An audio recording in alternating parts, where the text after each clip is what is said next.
जय हिंद दोस्तों, आज का वीडियो आपके लिए बहुत इंपॉर्टेंट है। यदि आप सर्विस में तब भी, आप एक्स सर्विस मैन है तब भी। हाँ जी दोस्तों, मैं बात करूंगा आज एमएससीपी की। बहुत सारे लोगों को पता ही नहीं क्या मुझे एमएससीपी मिलेगी, क्या मैं एमएससीपी का हकदार हूं। आखिर ये एमएससीपी की लड़ाई और इसकी लागू कब हुआ था, इसके बारे में एक जो लेटर है मिनिस्ट्री ऑफ डिफेंस का और न्यूज है, यानी जैसा हम सभी जानते हैं, आज हमें सुनने में आता है कि एमएससीपी 1 जनवरी 2006 से लागू है, उसके बाद जो रिटायर्डीज हैं। लेकिन दोस्तों 1 सितंबर 2008 को सरकार ने माना था कि 1 सितंबर 2008 के बाद जो लोग सेना में उनको एमएससीपी का लाभ दूंगा और 1 जनवरी 2006 से नहीं दूंगा, क्योंकि ये भत्ता है। फिर माननीय सुप्रीम कोर्ट ने इसके लिए भत्ता नहीं, उसको पे का दोनों आदेश। इसलिए बहुत सारे एक्स सर्विसमैन हैं, जेएसयू हैं, जवान हैं, उनको ये नहीं पता कि मैं एमएससीपी हूं। यानी जो पुराने लोग हैं और जिनके लिए कोई विलिंग, कोई अनविलिंग, कोई कैडर मायने नहीं रखता, यदि आपने 17 साल सर्विस करके आप 2006-7 में रिटायर्ड हुए हैं तो आपको हवलदार की पेंशन मिलेगी, आप हवलदार की पेंशन के हकदार हैं। यदि कोई नायक है, वो 24 साल करके गया है, आप कोई नायक है 24 साल करके गया है, तो वो नायब सुधार की पेंशन का हकदार है। बहुत सारे लोगों को ये पता नहीं है, इसलिए दोनों लेटर के साथ मैं आज को बोर्ड पर समझाऊंगा कि वर्तमान स्थिति क्या है, वर्तमान में आपने क्या विलिंग करना है, क्या नहीं विलिंग करना है। यानी ये वीडियो चाहे आप एक्स सर्विसमैन है चाहे सर्विस में है, दोनों एक बार तसल्ली से सुन लेना। सबसे पहले मैं बात बताऊंगा कि government of India ministry of defence का लेटर 25 जुलाई 2018 को निर्णय आया है कि एमएससीपी किसके लिए लागू है। 25 जुलाई 2018 को सीधा लिखा है, the chief of army staff new Delhi modified assured career progression scheme MSCP for PVR of army. किसके लिए, कब से? Consequent upon the judgment of honourable Supreme Court dated 8 December 2017 in the matter of civil appeal diary number 3744 of 2016 UOEI अवल के श्री बलवीर सिंह, और I am directed to refer this ministry letter number so and so 2011 का reference दिया on the above subject to the state that the president is please make following amendment as para. क्या है? क्या था? For the scheme would be operational with effect from 1 September 2008। Read the scheme would be operational with effect from 1 January 2006। यानी ये बड़ा dispute था कि भाई ये 1 जनवरी 2006 से मिलना चाहिए। ये भी कोर्ट में केस गया। कब? ये 2018 में ऑर्डर निकला। बीच के लोग मेले में घूम रहे हैं, उनको पता ही नहीं कि मुझे एमएसपी मिलनी चाहिए नहीं मिलनी चाहिए। लेटर है, ये न्यूज थी उसी समय की। सेवानिवृत्त सैनिकों को राहत, 2006 से लागू होगी एमएससीपी स्कीम। सेवानिवृत्त सैनिकों के लिए बड़ी खुशखबरी, अधिकारी वर्ग से नीचे के सैनिकों पीवीआर को modified assured career progression scheme का लाभ 1 जनवरी 2006 से मिलेगा।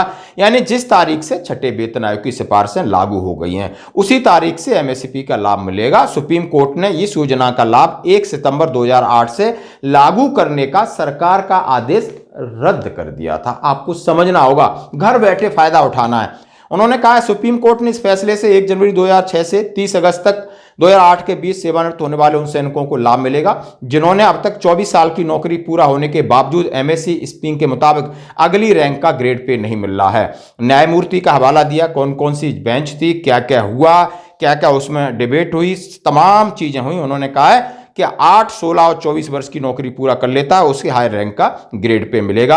आप पढ़ सकते हो दोनों लेटर। अब आइए हम चलते हैं बोर्ड के ऊपर। हाँ जी दोस्तों, क्योंकि थोड़ा इसको और सिंप्लीफाई करने की कोशिश की। आपको एमएससी एक्स सर्विसमैन भी हकदार है, मैंने बोला, और सर्विसमैन भी। जैसा हम जानते हैं, फर्स्ट एमएससीपी जो नायक में मिलती 8 ईयर, उसको एसीपी 3 बोलते हैं कि आपको ये, लेकिन वो पहली एमएसपी होती है 8 साल के बाद। अब दोस्तों मैं यही बात करूंगा, 8 साल आपकी सिपाही में सर्विस हो गई और उसके बाद आप नायक बन जाते। इससे पहले आपने कैडर क्लास के लिए अनविलिंग किया कि मुझे प्रमोशन नहीं चाहिए। आपका आया PNC cadre, potential NCU cadre आया जो नायक के लिए होता है। उसमें आपने बोला हमें फर्दर प्रमोशन नहीं चाहिए, प्रमोशन और जल्दी में छुट्टी जा रहा है, ऊपर कुछ लिखा है, आपने पढ़ाने आंख बंद करके कर दिया। आपने बोला मैं 15 साल सिपाही में ही जाना चाहता हूं, तो आप फिर 15 साल सिपाही में जाओगे, आपको ये नायक वाला नहीं मिलेगा क्योंकि आपने 8 साल पहले अनविलिंग किया। यदि आपने 8 साल आप हो गए, उसके बाद आप एमएससीपी, आपको एसीपी 3 मिल गया, नायक की तनख्वाह आ रही, उसके बाद आपका नायक का प्रमोशन आ जाता है या कैडर आ जाता है, तो आप अनविलिंग कर दोगे, कोई फर्क नहीं पड़ेगा, आपकी एमएससीपी नहीं कटेगी। लेकिन यदि आप 16 साल सर्विस आगे करना चाहते हो तो आपको एसीपी हवलदार नहीं मिलेगा, एसीपी 2 नहीं मिलेगी, यह बात पक्की है। इसी तरीके से सेकंड आपको हवलदारी की मिलती 16 साल, जिसको एसीपी 2 बोलते हैं, यानी ये हवलदार है, और एसीपी 1 यानी ये नायब सूबेदार है। अब इसमें हम बात कर रहे हैं, अब इसमें थोड़ा ध्यान देने वाली बात है कि आखिर कोर्ट का एक और जजमेंट है, बहुत सारे लोग सवाल करते हैं, उसके बारे में बताएंगे। यदि आप हवलदार, यदि आपकी सिपाही में या आप नायक बन गए, और नायक बनने के बाद आप धीरे धीरे आपने जाकर के 16 साल कंप्लीट कर ली, उसके बाद आप हवलदारी का कैडर के लिए अनविलिंग कर देते हो, कुछ भी कर देते हो, आपको हवलदारी का मिलेगा, क्योंकि 16 साल के बाद किया है, 16 साल से पहले आपने कर दिया। अब ध्यान देना, यदि यूनिट प्रमोशन है, यानी 15 साल में आपका कैडर आया है नायक टू हवलदार, और आपने बोला ना मैं प्रीडिंग करना है ना मैंने कुछ करना है,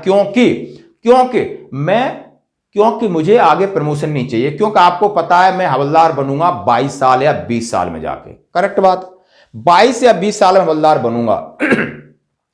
15 साल में आपने अनविलिंग किया, तो यूनिट आपको एसीपी हवलदार नहीं देगी। लेकिन कोर्ट का जजमेंट आया था कि इससे मांगा गया था, क्या वो 16 साल से पहले हवलदार बन रहा था, बोला नहीं बन रहा था, यूनिट प्रमोशन में तो पता रहता है, तो उसको फिर एमएससीपी का लाभ कोर्ट ने दिलवाया। लेकिन यूनिट के नियम में ऐसा नहीं, आर्मी के नियम में ऐसा नहीं है, आप समझ सकते हो।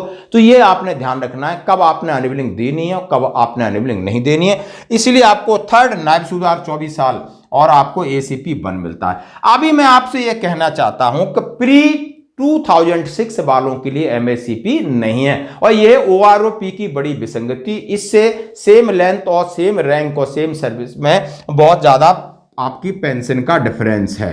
तो आफ्टर 2006, जैसे मैंने कहा कि जो रिटायरीज हैं बीच वाले पेंशन, यानी 1 जनवरी 2006 से 1 सितंबर 2008 वाले, जरूर अपना एक बार पीपीओ चेक करें, जरूर इसकी कोशिश करें। मैं खुद कह रहा हूं, कसम 8-10 आदमी कोई चिट्ठी लिखी जो कुक वगैरह ट्रेड के थे, उनका प्रमोशन लेट था, 18 साल सर्विस करके आए, और सिपाही की जो पेंशन ले रहे थे वो जनवरी 2006 में आया या फरवरी 2006 में आया, उसको पता नहीं है।